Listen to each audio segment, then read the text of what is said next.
J'ai choisi des films magnifiques, que je trouve moi magnifiques, comme Maîtresse de Barbara Schroeder, qui est un film extraordinaire avec une image de Nestor Almendros. Voilà, j'ai choisi un film japonais de Nobuo Uesuga qui s'appelle H-Story, qui est un peu une revisitation d'Hiroshima, mon amour, avec Béatrice Dalle. C'est un film extraordinaire.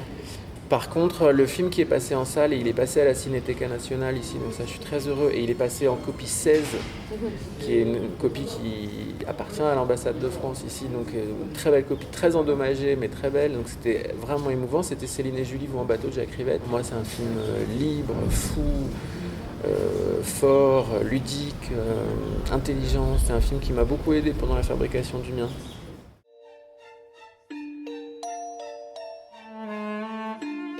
De Rouge, c'est un film donc sur la peinture. Quand même, j'ai eu la chance incroyable de filmer ce film dans les plus grands musées, dans le Louvre, au musée Gustave Moreau. On a travaillé des semaines sur le rendu des tableaux.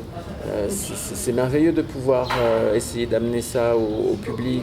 Quant à mon premier film qui s'appelait Les Gouffres, qui est un film complètement différent, cette fois qui aborde le fantastique, etc., je l'ai voulu parce que c'était une démarche esthétique sombre, très sombre. C'est un film qui se passe dans des grottes. Le film, c'est des degrés d'obscurité, de sombre, de gris, de noir, etc. Voilà, si vous voyez ça autrement qu'en salle, c'est juste noir.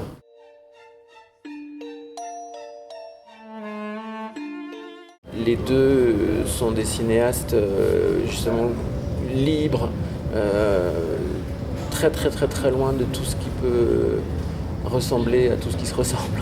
Marie Lausier, avec l'expérience du film, justement, elle ne tourne que en 16, elle tourne ses films en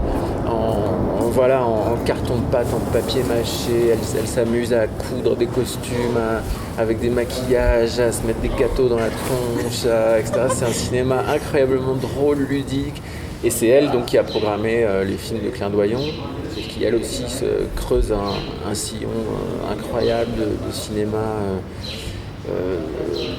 très spirituel, aux frontières du chamanisme, mais aussi d'une grande liberté, un cinéma complètement anarchiste, parfois référencé dans des choses surnaturelles ou fantastiques. C'est vraiment un cinéma presque d'exploratrice, quoi.